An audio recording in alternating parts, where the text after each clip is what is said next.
को जमीन में धंसते हुए तो देखा होगा, लेकिन जरा सोचो एक पूरी की पूरी बिल्डिंग ही जमीन में धंस जाए। मेरा नाम है विशाल, अनोखी फिल्म्स में आपका स्वागत है और चलिए सुनते हैं हमारी आज की कहानी। कहानी की शुरुआत होती है पार्क नाम के एक आदमी से, जो अपनी पत्नी मिली और बेटे सू चैन के साथ एक नए घर में रहने जा रहा था।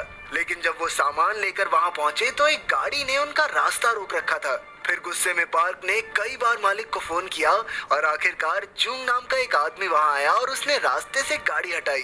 तब पार्क ने उसे काफी बुरा भला कहा। इसके बाद पार्क अपना सारा सामान नए घर में रखवाने लगा। तभी उसकी मुलाकात उसकी नई पड़ोसन से हुई, जिसका नाम मिस ओ था। वो अकेली ही दिन रात मेहनत करके अपने बच्चों का पेट पालती थी। काम पर जाने से पहले उसने अपने बेटे ली को किसी भी अनजान आदमी से बात करने से मना कर दिया। इधर पार्क और उसका परिवार नए घर में आकर काफी खुश थे।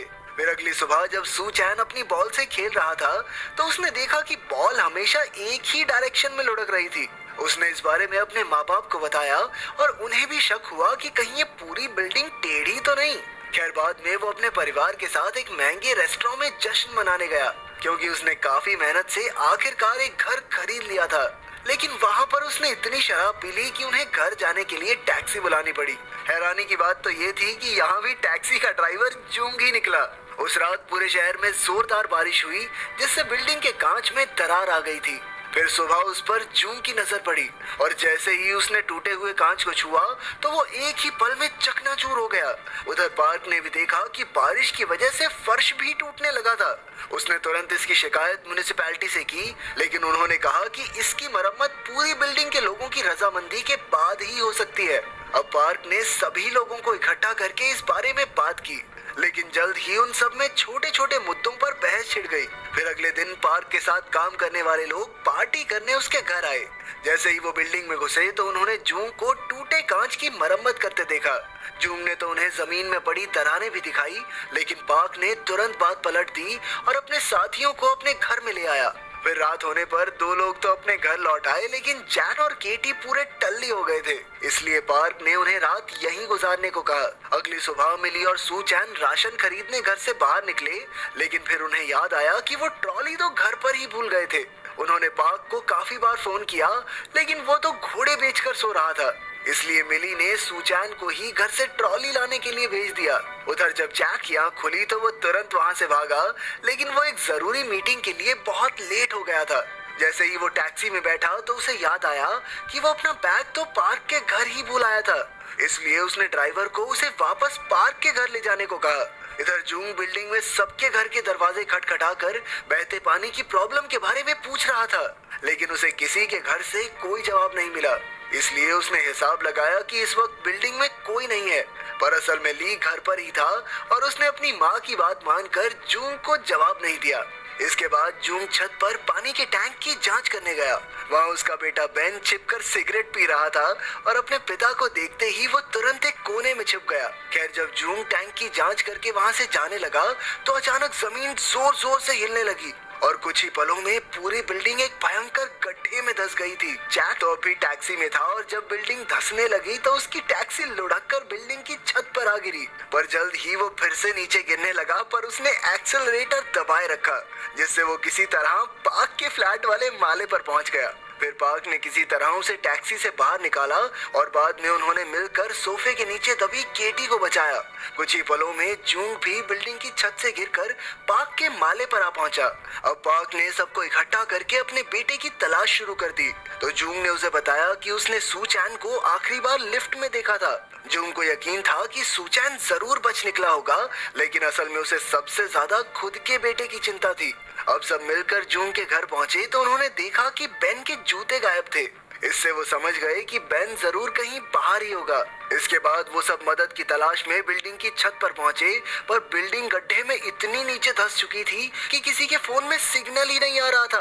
अचानक उन्हें किसी के चिल्लाने की आवाज सुनाई दी तो उन्होंने देखा कि बेन मलबे के नीचे फंसा हुआ था। उन सब ने मिलकर उसे जैसे तैसे बाहर निकाला और उसकी जान बचाई। तब तक गड्ढे के बाहर पुलिस और सुरक्षा कर्मी भी पहुंच चुके थे।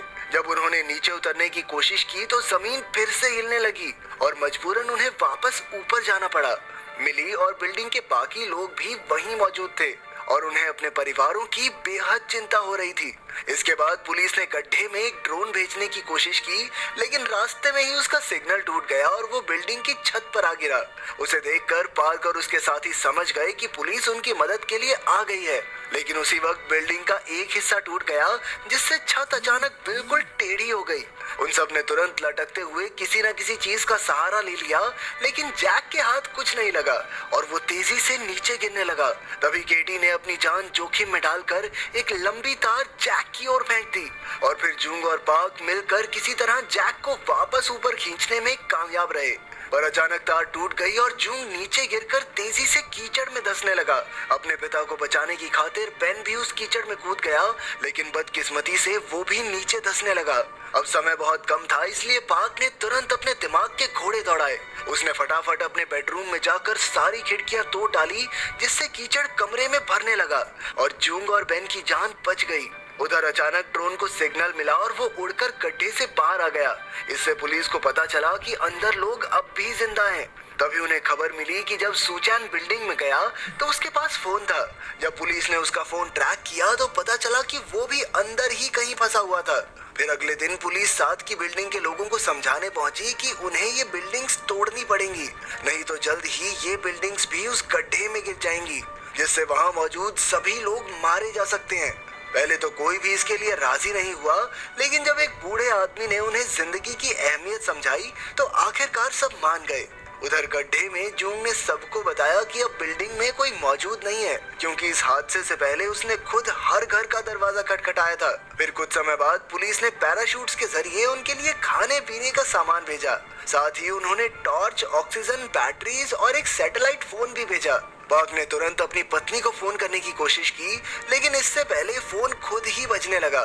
जब पार्क ने फोन उठाया तो पुलिस ने उससे वहां के हालात के बारे में पूछा और फिर मिली ने फोन लेकर उसे तुरंत सुचैन को ढूंढने को कहा। लेकिन कोई नहीं जानता था कि सुचैन तो असल में पार्किंग के अंदर एक गाड़ी में छिपा था।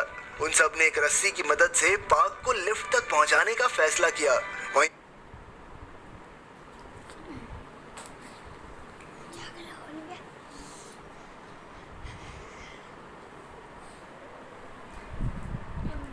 हर सामान सस्ता भी और 4 स्टेप क्वालिटी चेक भी। Amazon फ्रेश से ग्रोसरी लाओ, नहीं तो महंगा पड़ेगा।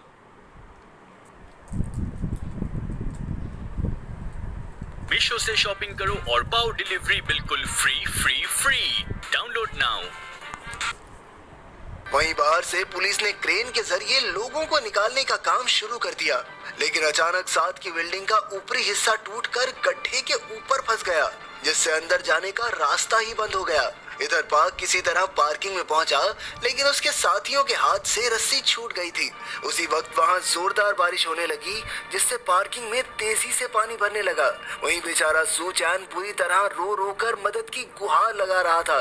पार्क अपने बेटे की आवाजें सुनकर उसकी ओर बढ़ने लगा, लेकिन रास्ते में उस पर मलबा गिर गया, जिससे उसकी टांग में गहरी चोट लग गई। लेकिन फिर भी उसने किसी तरह सुचैन को बचा ही लिया। तभी उसने देखा कि मिस ओ भी वहां फंसी हुई थी। अब पानी तेजी से भर रहा था, इसलिए उसने मिस ओ को भी अपने साथ चलने को कहा, लेकिन वो जानती थी कि अपने बूढ़े शरीर के साथ वो ऊपर नहीं चढ़ पाएगी, इसलिए उसने पार्क को आगे बढ़ जाने को कहा। न चाहते हुए भी पार्क ने सुचैन को अपनी पीठ पर बांधा और पाइप से ऊपर चढ़ने लगा। जैसे ही वो बिल्डिंग के ऊपर पहुंचा तो उसने अपने साथियों को आवाज लगाई। वो सब तुरंत भागे और मिलकर पार्क और सुचैन को ऊपर खींचने में कामयाब रहे। फिर जैसे ही सब छत पर पहुंचे तो उनके होश उड़ गए, क्योंकि गड्ढे में दूसरी बिल्डिंग गिरने से रास्ता एकदम बंद हो गया था। अब वहाँ भी पानी तेजी से भरने लगा और उनके पास अब ज्यादा समय नहीं था। तभी जून कहीं से एक बड़ा टैंक ढूंढ कर लाया, जिसे उसने येलो सबमरीन का नाम दिया।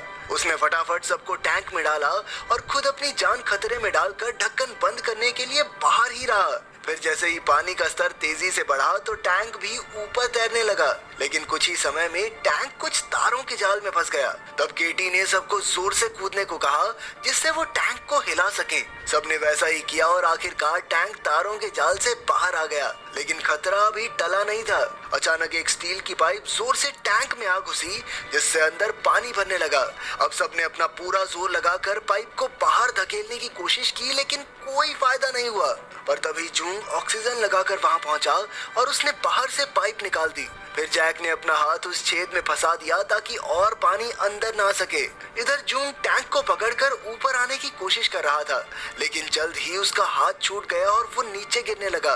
पर खुशकिस्मती से उसकी टांग टैंक के तारों में फंस गई और वो अपने आप ही ऊपर खिंचता चला गया। आखिरकार वो सब पानी के ऊपर पहुंच गए और सबने चैन की सांस ली। लेकिन जल्द ही टैंक में एक और छेद हो गया और फिर से पानी भरने लगा।